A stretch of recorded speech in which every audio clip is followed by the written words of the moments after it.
मैंने भी कुछ बताया था कि नहीं बताया था? मैंने भी कुछ बताया था। बताने से क्या होगा? हम जलसा बर्बाद करेंगे क्या? ठीक है, मत कराइए तकरीर। आप जलसा मत बर्बाद।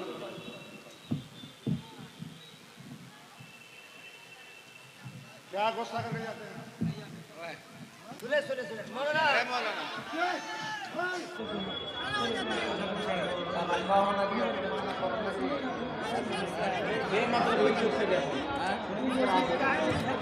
मैं भी कसम खाता हूं कि आइंदा इस इलाके में अब इंशाअल्लाह नहीं आऊंगा। बहुत मुझे आज तकलीफ हुई है, बहुत दर्द हुआ है मुझे। जिस तरीके का लबो लहजा, जिस तरीके की जबान इस्तेमाल हो रही है, आप आलिम को बुला करके डरा रहे हैं, उसको जो है आतंकित कर रहे हैं, उसको दहशत में मुब्तला कर रहे हैं। एक आदमी मुझसे आके कहता है कि संभल के जाइएगा, आपके ऊपर हमला हो सकता है। मतलब आप इसलिए एक मेहमान को बुलाते, आलिम को बुलाते।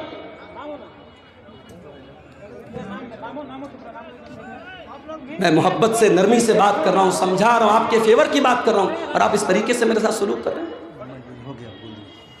मैं कितनी बार बताऊं कि मेरी मजबूरी है भाई। मुझे शौक है कि मैं बाई रोड 400 किलोमीटर का सफर तय करके जाऊं।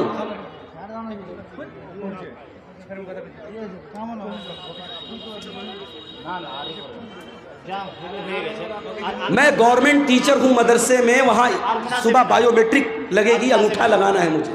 उत्तर प्रदेश मुझे जाना है, बनारस जाना है। मैं मजबूरी पता, मैं जुमा में बयान कर चुका हूँ।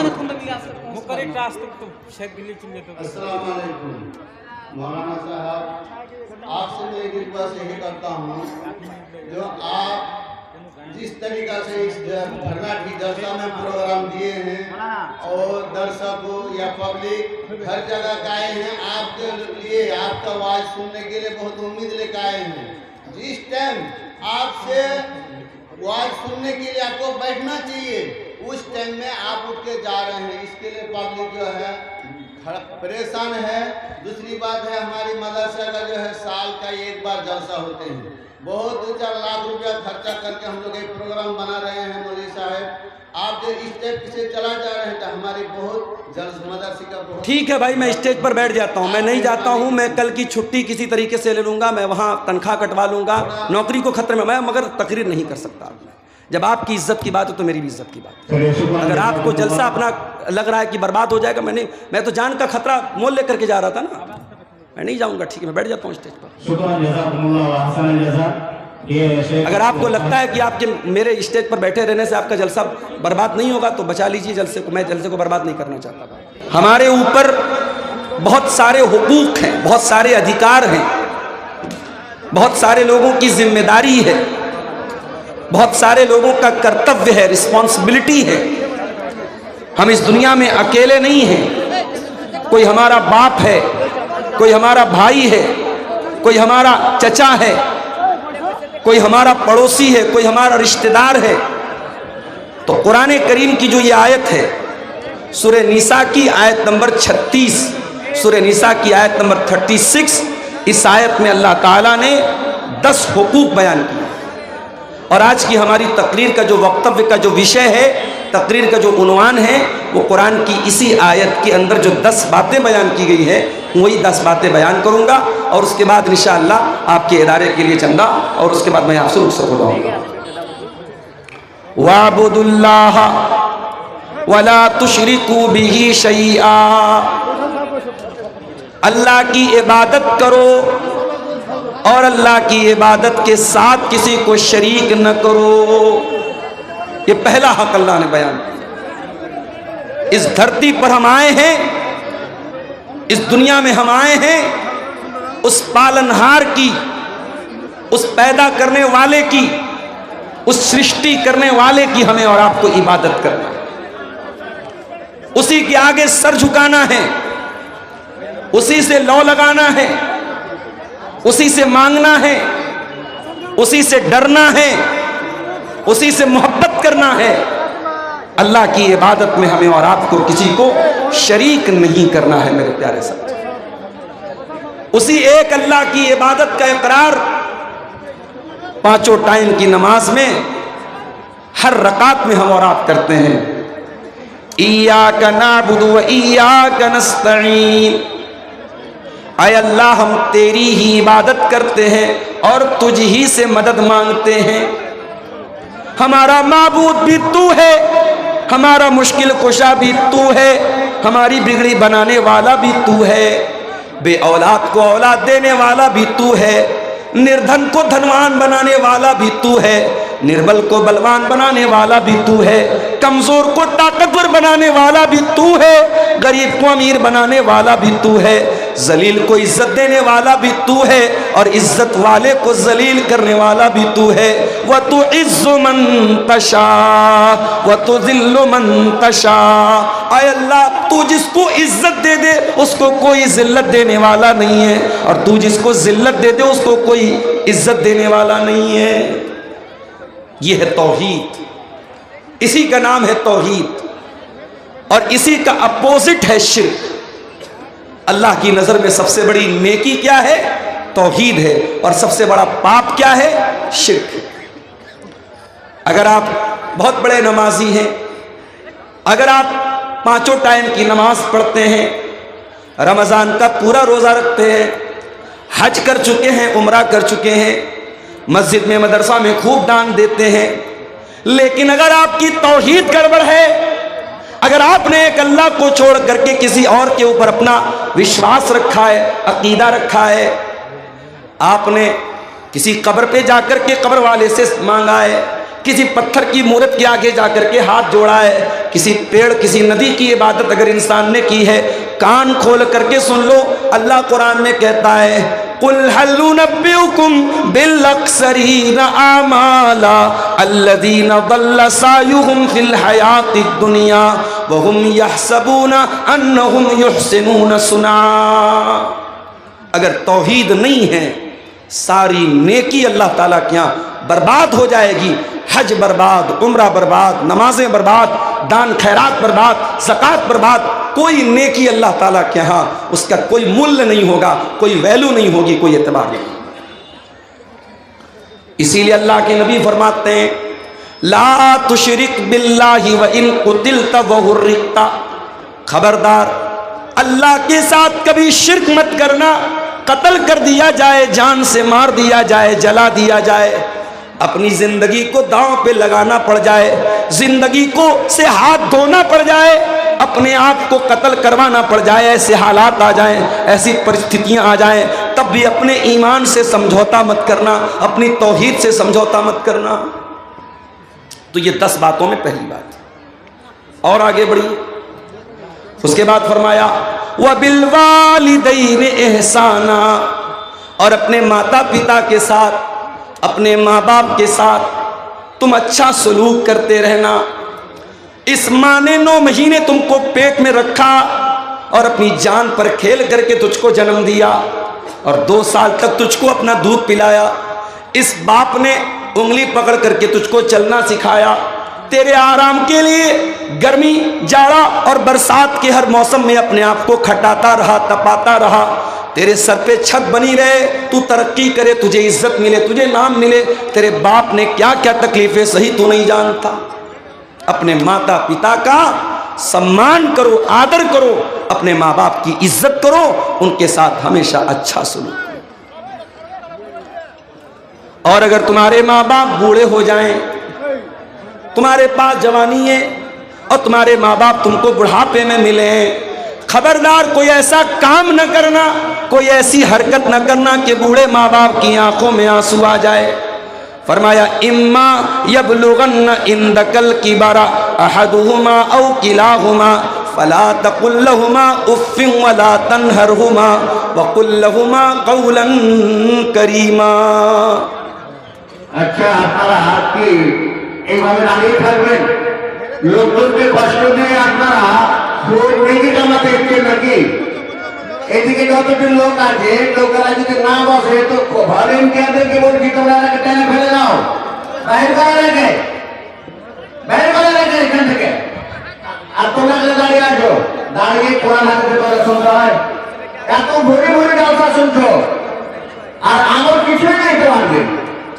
এই সামনে কেন তোমার দাঁড়িয়ে আছো? বসো। একবারে হায়া সরম একবারে বিক্রি করে ফেলেছে, বুঝে যাও। এই সামনে এখানে কেউ দাঁড়িয়ে থাকবে না।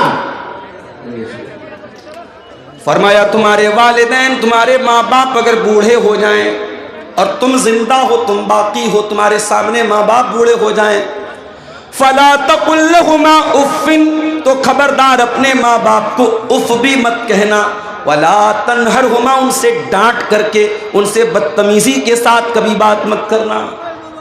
सारे जमाने के लिए अच्छे हो तो क्या हुआ, अगर अपने माँ बाप के लिए अच्छे नहीं हो, माँ बाप से अदब से बात नहीं करते, तमीज से बात नहीं करते, तो तुम अल्लाह की नज़र में एक अच्छे इंसान नहीं हो, एक अच्छे मुसलमान नहीं हो।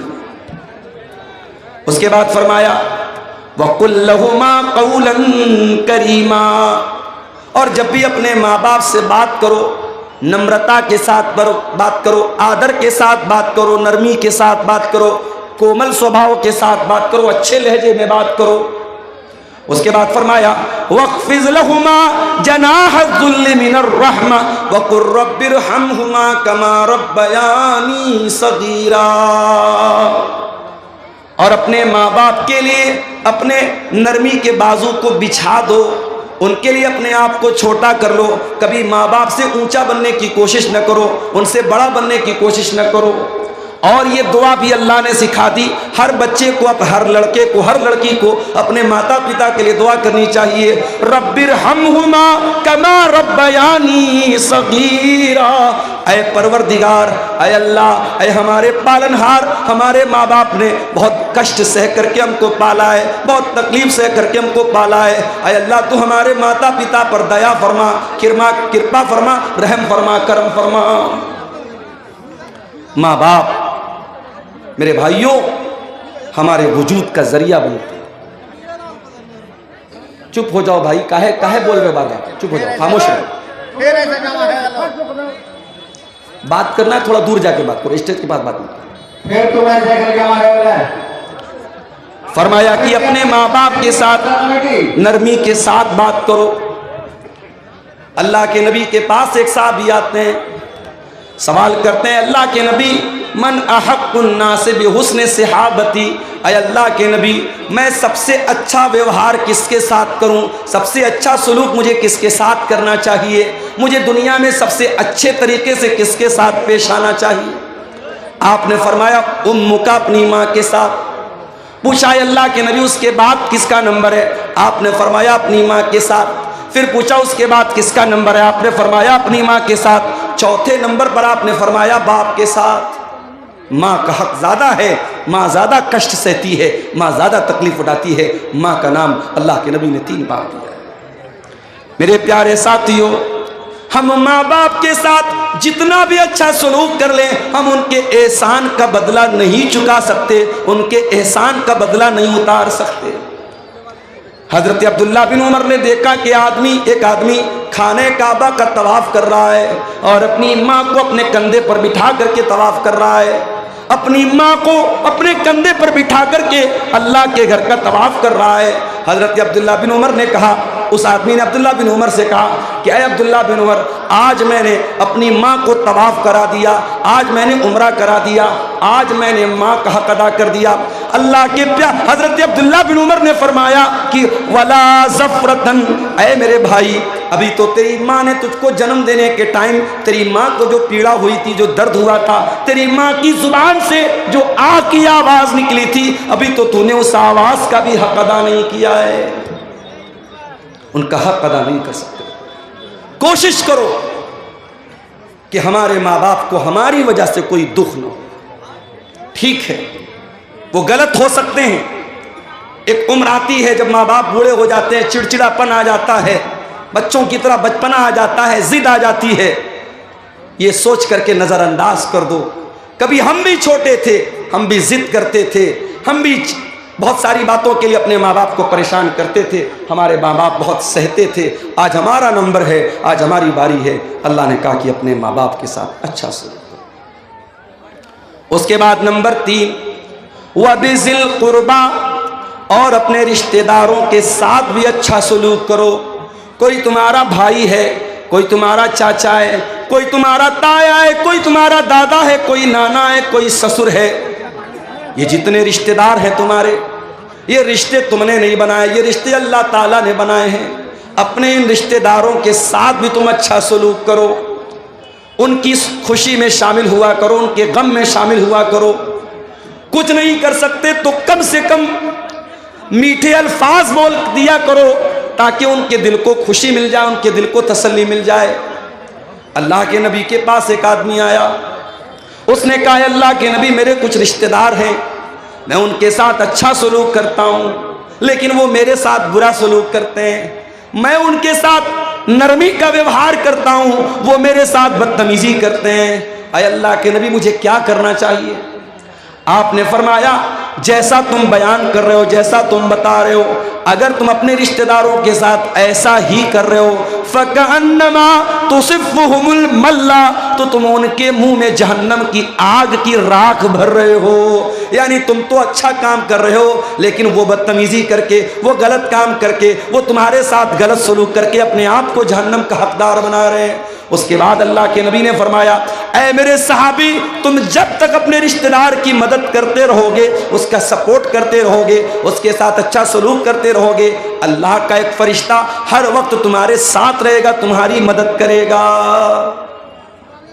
इसलिए मेरे भाइयों, रिश्तेदारों के साथ अच्छा सलूक किया करो। जब आप दान देने के लिए निकलें, जब आप ज़कात बांटने के लिए निकलें, जब आप गरीबों की मदद करने के लिए निकलें, तो पहले नज़र दौड़ाओ कि मेरे रिश्तेदारों में, मेरे ख़ानदान में, मेरे करीब के लोगों में कहीं ऐसा तो नहीं कि कोई ज़कात का हकदार है, कोई सदका खैरात का हकदार है, कोई मदद का हकदार है, कोई ऐसा है कि हम उसकी सहायता कर सकते हैं, उसकी मदद कर सकते हैं। अगर कोई रिश्तेदार है तो पहले उसकी मदद करो।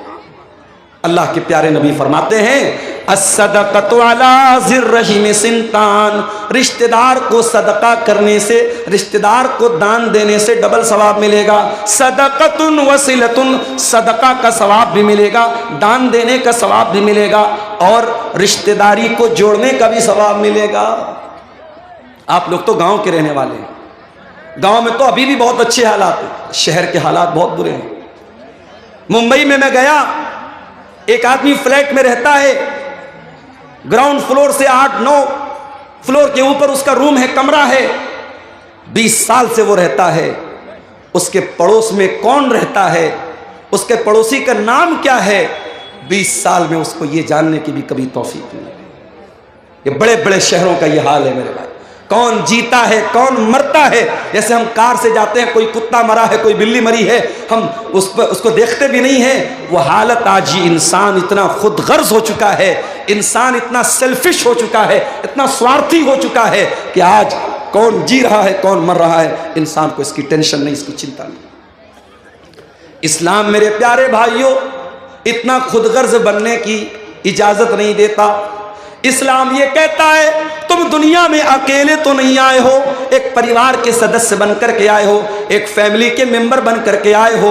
जब दुनिया में आंखें खोलते हो, कोई तुम्हारा दादा है, कोई तुम्हारा चाचा है, कोई तुम्हारा ताया है, कोई माँ है, कोई बाप है। इन रिश्तों के बीच में तुम आए हो, इन रिश्तों की कदर किया करो, इन रिश्तेदारों के साथ हमेशा रिश्ता जोड़ा करो।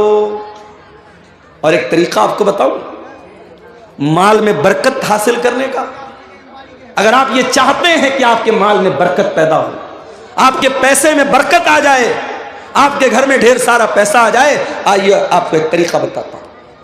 अल्लाह के प्यारे नबी फरमाते हैं तअल्लमू मिन अंसाबिकुम मा तसिलून बिही अरहामकुम। ओ लोगो, अपने खानदान को पहचानो, अपने रिश्तों को पहचानो, ताकि अपने रिश्तेदारों के साथ तुम अच्छा सलूक कर सको। जब तुम अपने रिश्तेदारों के साथ अच्छा सलूक करोगे, उनको पहचानोगे, उनके खुशी और गम में शामिल हो जाओगे, अल्लाह के नबी फरमाते हैं फ़इन्नहा महब्बतुन फिल अहली मनसातुन फिल असरी मसरातुन फिल माली। उससे 3 फायदा होगा, 3 बेनिफिट होगा, 3 लाभ होगा। पहला लाभ तो ये होगा कि परिवार में मोहब्बत बढ़ेगी, दूसरा फायदा ये होगा माल में बरकत पैदा होगी, और तीसरा फायदा ये होगा कि आपकी उम्र में अल्लाह बरकत देगा। अगर आप दौलत वाले हैं, अगर आप करोड़पति हैं, अगर आपको अल्लाह ने नवाजा है, अपनी दौलत अपने ऊपर खर्च की तो क्या की, अपने बीवी बच्चों पर खर्च की तो क्या की, दौलत का सही इस्तेमाल तो ये है, अपने बाल बच्चों की ज़रूरत पूरी करने के बाद, अपनी ज़रूरत पूरी करने के बाद हम ये देखें हमारे रिश्तेदारों में कौन है जो हमारी मदद का हकदार है, और आगे बढ़ करके किसी गरीब की लड़की की शादी करा दें, किसी का घर टूट रहा है उसका टूटा हुआ घर बना दें, किसी की मदद कर दें। मेरे प्यारे साथियों, ये तीसरा हक है जो अल्लाह ताला ने इस आयत में बयान किया, वह बिज़िल कुर्बा, अपने रिश्तेदारों के साथ भी तुम अच्छा सुलूक करो। उसके बाद फरमाया व बिल वालिदैनि ihsanan व बिज़िल कुर्बा वल यतामा, और यतीम के साथ तुम अच्छा सलूक करो। यतीम किसको बोलते हैं? अनाथ, जिसके बाप का इंतकाल हो गया। दुनिया में इंसान बाप की कदर नहीं करता, लेकिन जब बाप मरता है तब इंसान को महसूस होता है कितनी बड़ी दीवार होता है बाप। जिस बच्चे का बाप इंतकाल कर जाए, जो बच्चा यतीम हो जाए, अनाथ हो जाए, आज मदरसों में देखो अनाथ बच्चे पढ़ते हैं। जिन बच्चों के बाप जिंदा हैं वो घर से फ़ोन करते हैं, बच्चों की हाल चाल लेते हैं, बच्चों को पैसा भेजते हैं, कभी कभार मिलने के लिए आते हैं, बच्चों को टॉफ़ी देते हैं, सामान दे देते हैं। सोचो उन्हीं बच्चों में जो बच्चा अनाथ है, जो बच्चा यतीम है, वो बेचारा अपने आप को कितना बेबस महसूस करता है। सारे लोगों को प्यार करने के लिए उनका बाप मौजूद है, मेरा कोई बाप नहीं है, मेरे बाप दुनिया में नहीं है। इसलिए अल्लाह ताला यतीम के साथ, अनाथ के साथ अच्छा सलूक करने का हुक्म देता है। फरमाया वल यतामा, और अपने यतीमों के साथ तुम अच्छा सलूक करो। और माशाअल्लाह देखिए, बच्चा लाया है शादी का कोई सामान, कौन दिया बेटा? अम्मी दी। चलिए, अल्लाह ताला जिसने भी इस बच्चे को के ज़रिए भेजा है, अल्लाह उसके चंदे को कबूल फरमाए और उसके हक़ में सदका जारिया बनाए। मेरे भाइयों, वल यतामा, यतीम के साथ अच्छा सलूक करो। मैं आपको क्लियर बता दूं, तकरीर के आखिरी 10 मिनट इंशाअल्लाह मैं चंदा भी करूंगा। 2000 रुपया है, किसके नाम से? रफ़ीक आलम साहब ने ये 2000 रुपया दिया है, अल्लाह इनके चंदे को कबूल फरमाए। मेरे भाइयों, यतीम अगर कोई बच्चा है, हो सके तो उसके सर पे हाथ फेर दो। ये दिल का जो दिल की कठोरता है, दिल की नरमी, दिल की सख्ती को अगर नरमी में चेंज करना है तो यतीम के साथ अच्छा सलूक। एक सहाबी अल्लाह के नबी के पास आए, कहा अल्लाह के नबी, मुझे अपना दिल बहुत कठोर महसूस होता है, दिल बहुत सख्त महसूस होता है। आपने फरमाया जाओ इमसा बिरासिल यतीम, किसी अनाथ के सर पर हाथ फेर दो, किसी यतीम के सर पर हाथ फेर दो, किसी यतीम की मदद कर दो, किसी यतीम के खाने का इंतजाम कर दो, तुम्हारे दिल की कठोरता दूर हो जाएगी। आज मसला तो यही है मेरे भाई, हमारे दिल कठोर हो चुके हैं, हमारे दिल सख्त हो चुके हैं। इस दिल में ना अल्लाह की मोहब्बत है, न रसूल की मोहब्बत है, न क़यामत का डर है, न आखिरत का डर है, न जन्नत की तलब है, न जहन्नम से बचने का जज्बा है मेरे भाई। तो यतीम के साथ अच्छा सलूक करो। हमारे नबी तो यतीम थे, पैदा हुए तो बाप का साया न था। 6 साल की उम्र में माँ के साथ जा रहे थे, रास्ते में माँ का भी इंतकाल हो गया। मेरे नबी 6 साल की उम्र में डबल यतीम हो गए, माँ भी नहीं, बाप भी नहीं। मेरे नबी से बढ़ करके यतीम की पीड़ा को कौन समझेगा, यतीम के दर्द को कौन समझेगा। इसीलिए अल्लाह के प्यारे नबी फरमाते हैं अना वकाफिलुल यतीम कहातैन, मैं और यतीम की परवरिश करने वाला, मैं और यतीम को पालने वाला, यतीम का भरण पोषण करने वाला। क़यामत के दिन ऐसे आएंगे। आपने अपनी दोनों उंगलियों से इशारा किया। इसलिए यतीम, अगर आपके समाज में, आपके गांव में कोई बच्चा यतीम है, हो सके तो उस यतीम की परवरिश अपने ज़िम्मे ले लो। नहीं ले सकते उसके मदरसे का खर्चा अपने ज़िम्मे ले लो। नहीं कर सकते तो कम से कम देखो कि उसका बेहतर भविष्य बनाने के लिए, उसका अच्छा मुस्तकबिल बनाने के लिए क्या कर सकते हैं आप। यतीम के साथ अच्छा सलूक करो। उसके बाद फरमाया वल जार ज़िल कुर्बा, और अगर तुम्हारा कोई ऐसा पड़ोसी है जो पड़ोसी भी है और रिश्तेदार भी है, पड़ोसी भी है और चाचा भी है, पड़ोसी भी और ताया भी है, पड़ोसी भी है और चचेरा भाई भी है, अगर तुम्हारा पड़ोसी तुम्हारा रिश्तेदार है तो उसके साथ भी तुम अच्छा सलूक करो। और कुछ उलमा का कहना है कि वल जार ज़िल कुर्बा का मतलब पड़ोसी हो और मुसलमान हो। इस्लाम तो वो धर्म है मेरे भाइयों, इस्लाम तो वो मज़हब है, अगर आपका पड़ोसी मुसलमान नहीं है, नॉन मुस्लिम है, हिंदू है, सिख है, ईसाई है, किसी भी मजहब का मानने वाला है, आपका पड़ोसी किसी भी संप्रदाय से, किसी भी वर्ग से, किसी भी जाति से, किसी भी धर्म से ताल्लुक रखता है, इस्लाम ये कहता है अपने पड़ोसी को तकलीफ न पहुंचाना, अपने पड़ोसी के साथ अच्छा सलूक करना। अल्लाह के नबी फरमाते हैं ला यूमिन वल्लाहि ला यूमिन वल्लाहि ला यूमिन, अल्लाह की कसम खा करके अल्लाह के नबी ने 3 मरतबा फरमाया वो इंसान मोमिन नहीं है, वो इंसान मोमिन नहीं है, वो इंसान मोमिन नहीं है। साहबा ने पूछा कौन है अल्लाह के नबी? आपने फरमाया मन ला यामन जारुहु बवाइकहु, जिसका पड़ोसी उसकी तकलीफ से महफूज न हो, जो अपने पड़ोसी को तकलीफ पहुंचाता हो, वो इंसान मोमिन नहीं हो सकता। इस्लाम तो वो दीन है मेरे भाई। आपके घर में गोश्त बन रहा है, आपके घर में सब्जी बन रही है, आपके घर में दाल बन रही है, आपके पड़ोसी के बच्चे भूखे हैं, अल्लाह के प्यारे नबी फरमाते हैं इज़ा तबख्त मरकतन फ़अक्सिर माअहा, जब तुम झोल बनाओ, जब तुम सालन बनाओ, जब तुम शोरबा बनाओ तो उसमें पानी थोड़ा सा बेशी कर दो, पानी थोड़ा सा बढ़ा दो, ताकि तुम्हारे पड़ोसी के भूखे बच्चे भी उसमें से खा लें। ये इस्लाम की शिक्षा है, ये इस्लाम की तालीम है। अपने पड़ोसी के साथ अच्छा सलूक करो। मेरे प्यारे साथियों, समय बहुत कम है, आप आइए, आते रहिए अगर आप मोहब्बत करते हैं, और मैं जानता हूं कि आप मोहब्बत करते हैं। इतने बड़े बड़े प्रोग्राम आप कराते हैं और यूपी से आप मुझे बुलाते हैं, तो यकीनन आपके दिल में कहीं ना कहीं मोहब्बत है। आप आगे बढ़िए और अल्लाह ने जितना नवाजा है दिल खोल करके आइए। ये माल, ये दौलत दुनिया में रह जाएगा, लेकिन इस मदरसे में और कुरान पढ़ने वाले इन बच्चों को आप जो दान देके जाएंगे इंशाअल्लाह वो आपको काम देगा, आखिरत में काम देगा, और हमारी दुआएं आपके साथ रहेंगी। आप आते रहिए और मुसाफा करते हुए यहाँ मदरसे को दान देते जाइए। मेरे प्यारे साथियों, मैं कुरान की सूरह निसा की आयत नंबर 36 पढ़ रहा हूँ, और इस आयत में 10 बातें अल्लाह ताला ने बयान की है, और इन 10 बातों को आपके सामने रख रहा हूँ। अल्लाह की इबादत करो, अल्लाह के साथ किसी को शरीक मत करो, माता पिता के साथ अच्छा सलूक करो, और रिश्तेदारों के साथ अच्छा सलूक करो, और यतीमों के साथ अच्छा सलूक करो। उसके बाद कहा वल जार ज़िल कुर्बा, उस पड़ोसी के साथ अच्छा सलूक करो जो पड़ोसी तुम्हारा रिश्तेदार है।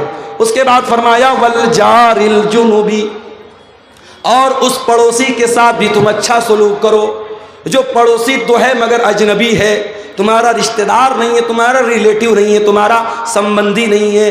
अगर पड़ोसी है किसी दूसरे मजहब का है, उसके साथ भी तुम्हें अच्छा सलूक करते रहना है।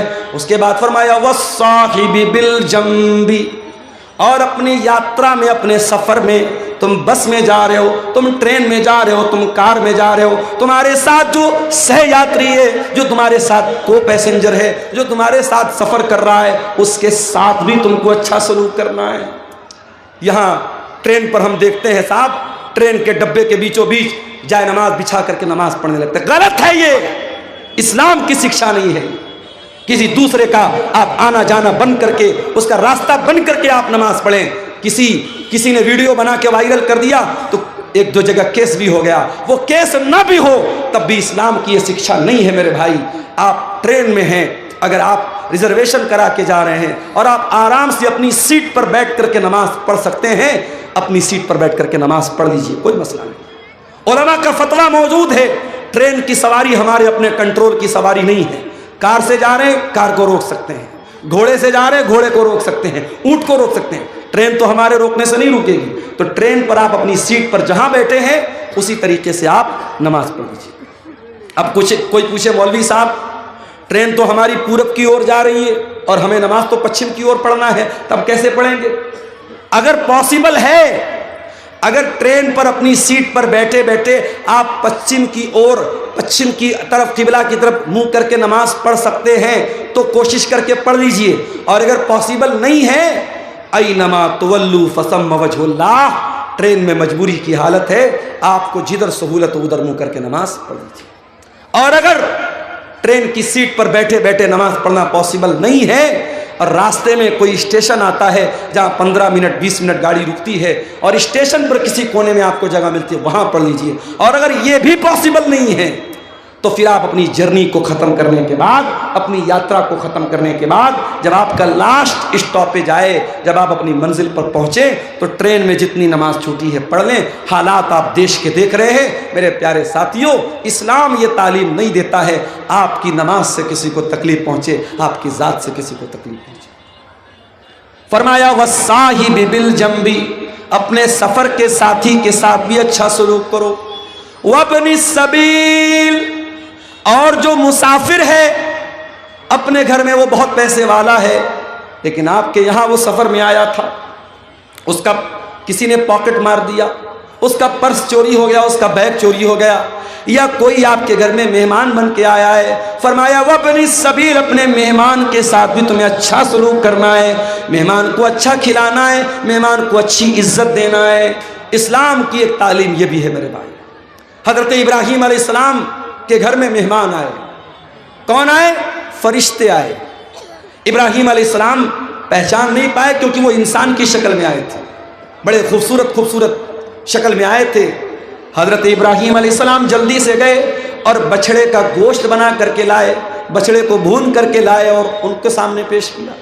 इसका मतलब ये हुआ मेहमान आए तो उसकी पसंद का खाना उसको खिलाना चाहिए, मेहमान को सम्मान देना, मेहमान की इज्जत करना, ये भी इस्लाम सिखाता है। फरमाया वब्नि सबील, अपने मुसाफिर के साथ और मेहमान के साथ भी तुम अच्छा सलूक करो। उसके बाद फरमाया वमा मलकत ऐमानुकुम, जो लोग तुम्हारे अंडर में काम कर रहे हैं, जो तुम्हारे गुलाम हैं, तुम्हारे नौकर हैं, तुम्हारे कर्मचारी हैं, तुम किसी कंपनी के मालिक हो, बॉस हो, तुम्हारे अंडर में काम करने वाले लोग हैं, या तुम कोई कारखाना चला रहे हो, तुम्हारे घर में काम करने वाले लोग हैं, अपने नौकर चाकर के साथ, अपने गुलामों के साथ भी तुम अच्छा सलूक करते रहना। ये 9 चीज़ें हो गई मेरे भाई। उसके बाद 10वीं चीज़ क्या है? इन्नल्लाह ला युहिब्बु मन काना मुख्तालन फखूरा, अल्लाह ताला उन लोगों को पसंद नहीं करता है जो घमंडी हैं, जो तकब्बुर करने वाले हैं, जिनके अंदर अहंकार है, जिनके अंदर गुरूर है। अल्लाह गुरूर करने वाले को कभी पसंद नहीं करता। न दौलत का गुरूर चलेगा, न कुर्सी का गुरूर चलेगा, न खूबसूरती का गुरूर चलेगा। बहुत बड़ी दौलत वाला था कारून, अपने खजानों के साथ ज़मीन में धंसा दिया गया। बहुत बड़ा बादशाह था फिरौन, उसकी सारी बादशाहत खत्म हो गई और पानी में अल्लाह ताला ने डुबा डुबा करके मार दिया। बड़ी ताकत वाली कौम थी कौम आद, बड़ी ताकत वाली थी कौम समूद, अल्लाह ताला ने हवा की तरह उड़ा दिया। इन्नल्लाह ला युहिब्बु मन काना मुख्तालन फखूरा, अल्लाह ताला अहंकारी लोगों को, मगरूर लोगों को, घमंडी लोगों को पसंद नहीं करता। इसलिए अपने अंदर तवाज़ु पैदा करो। अगर समाज में आपको इज्जत मिली है, रुतबा मिला है, कदर करो इसकी, इज्जत करो इसकी कि अल्लाह आपसे काम ले रहा है। अल्लाह ने आपको लोगों में एक वर्चस्व दिया है, एक स्टेटस दिया, एक सम्मान दिया है। इसका दुरुपयोग न करो, इसका गलत इस्तेमाल न करो मेरे प्यारे साथी। अल्लाह के प्यारे नबी फरमाते हैं मन तवाज़ा लिल्लाहि रफ़अहुल्लाह, जो अपने आप को छोटा बना ले अल्लाह के लिए, जो अपने आप को हकीर बना ले अल्लाह के लिए, अल्लाह उसको और बुलंदी देगा, और सम्मान देगा, और ऊंचा मकाम देगा।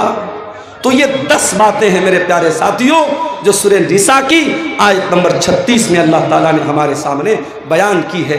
अब आप रात भर जलसा इंशाअल्लाह सुनेंगे, लेकिन मैं आपसे ये कहना चाहूँगा कि एक बार अकेले में बैठकर, तन्हाई में बैठकर ज़रा गौर कीजिएगा कि इन 10 बातों में से कितनी बात पर आप अमल कर रहे हैं।